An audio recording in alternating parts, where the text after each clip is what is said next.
Live from downtown Detroit, Local 4 News at 6 starts now. Drivers downriver are on guard tonight after a man pretending to be police tried to pull a woman over. Also, a headstone from a child's grave turns up near a police station, and now investigators are hoping you can help solve the mystery. But let's start here on Local 4 News at 6 with an update on the breaking news we've been following this afternoon from Paris, where the famed Notre Dame Cathedral has been on fire now for several hours. On the left side, you see the images from earlier this afternoon, including the spire of Notre Dame collapsing. On the right side, these are the live images from Paris, where it's now after midnight and the sky is still aglow. Right now, officials say the fire is dying down after burning for hours. Officials fear the whole cathedral could be lost. They now say the cathedral's main structure, including the two large towers, is safe.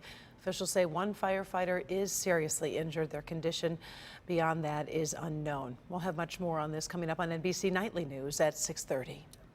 Also tonight, police in Southfield trying to learn more about an abandoned headstone, and they need your help. The discovery was made just a few feet from the police station over the weekend. Jason Goldthorpe is here, and he talked to the woman who found it. Yeah, sure did, guys. And we're talking about a grave marker entirely in Spanish of an 18-month-old girl who died 105 years ago.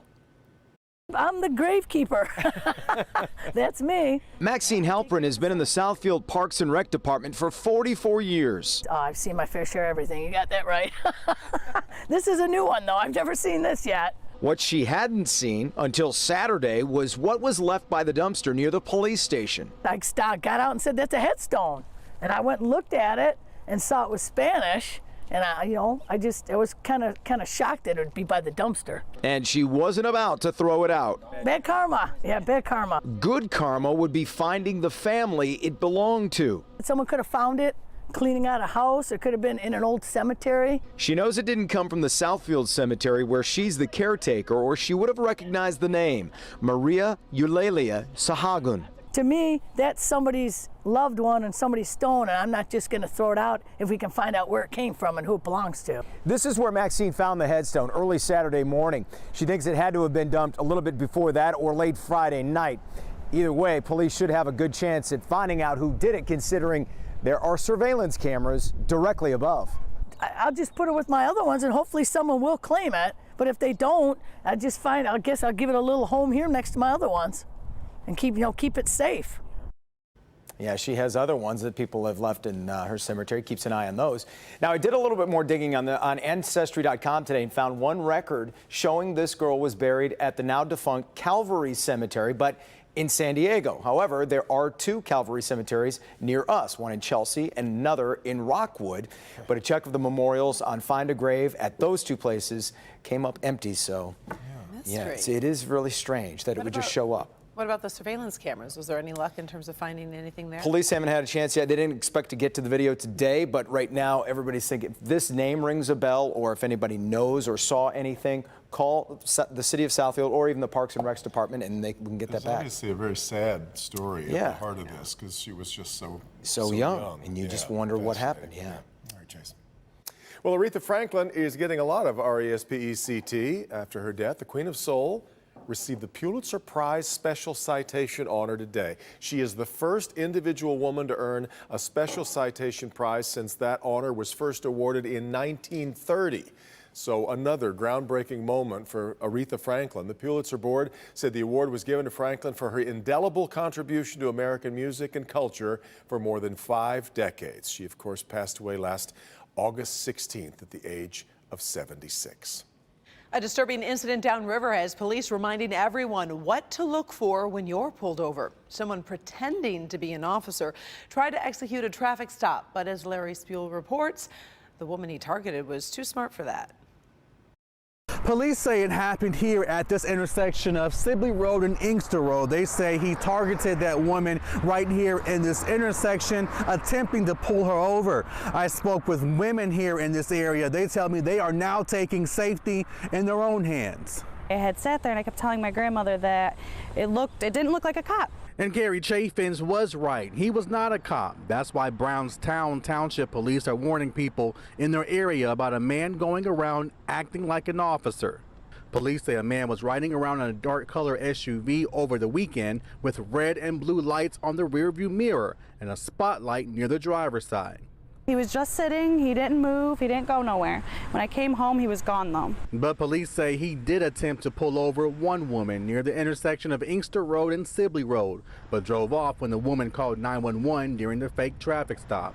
He could have pulled you over. He could have, yeah, easily. And that's why Tiara Henderson says she's taking her safety into her own hands. And I made sure that I was staying precaution and kept a gun nearby. Now, here are some tips if you are not sure about someone pulling you over. Just pull into a lighted area and call 911 to verify the officer. Also remember, a genuine officer will be in full uniform when conducting a traffic stop. And police did release some description of the suspect. They say he is a white male in his early 30s, and he has some lightly hair on his facial chin as well. He also had on a blue jacket and blue cap with police on it, and he was wearing dark blue jeans. We have that full description on our website, clickondetroit.com. We're live tonight. Larry Sproul, Local 4. Hopefully they'll track him down. Thanks, Larry. Middle school students gathered today to show support for their principal, who is on paid leave. Allen Park middle schoolers were in front of the school this morning staging a protest for Principal Mark Lowe. Lowe's been on paid leave since February. This was after he returned to work following an incident in which he sent a picture intended as a joke to the school staff by mistake. Allen Park superintendent has said Lowe is under an internal investigation unrelated to that photo. Meanwhile, students and their parents have a lot of questions. They suspended him about 7 weeks ago. Haven't really told us parents what's going on, haven't told the kids what's going on. It's just all a big mystery to us. Now tonight there is a school board meeting at Allen Park High School. It's expected the situation will come up. The search is on tonight for an identity thief over in Bloomfield Township. Police are looking for this woman. They say she opened up several credit card accounts at various department stores using another woman's identity. Victim called police after receiving a letter in the mail regarding a fraudulent credit card application. If you know who this woman is, you're asked to call police. Public safety officers in Centerline are getting a new piece of equipment. Officers will now be required to wear new body cameras during their shifts. The body cameras approved by City Council last fall. City hopes the devices will protect the public from possible abuse of power by officers, but also protect the city when false claims are made against officers. Well, one of the biggest goals for any city or state is to keep its best and brightest from moving away for other opportunities. And the trend in Michigan, unfortunately, over the past decade or so has not been that great. Exactly right. And now one local city leads the state in attracting college graduates back to Michigan. It's not Detroit. Business editor Rob Maloney shows us how Port Huron is becoming the hot destination no one saw coming. When you think about Port Huron, yes, you think about the Blue Water Bridge, the blue sky and the blue water here, but there is so much more going on that a lot of people weren't aware of, so much so that the next generation of graduating college students have discovered this is a better alternative than, say, Chicago. Matthew Greger grew up in Sterling Heights, graduated in 2010 from Michigan State University, and promptly moved. And I ended up in Las Vegas at first, and then San Diego for about 3 years. But he became a financial advisor in Port Huron in 2015, and he's here to stay. It's beautiful, right on the water.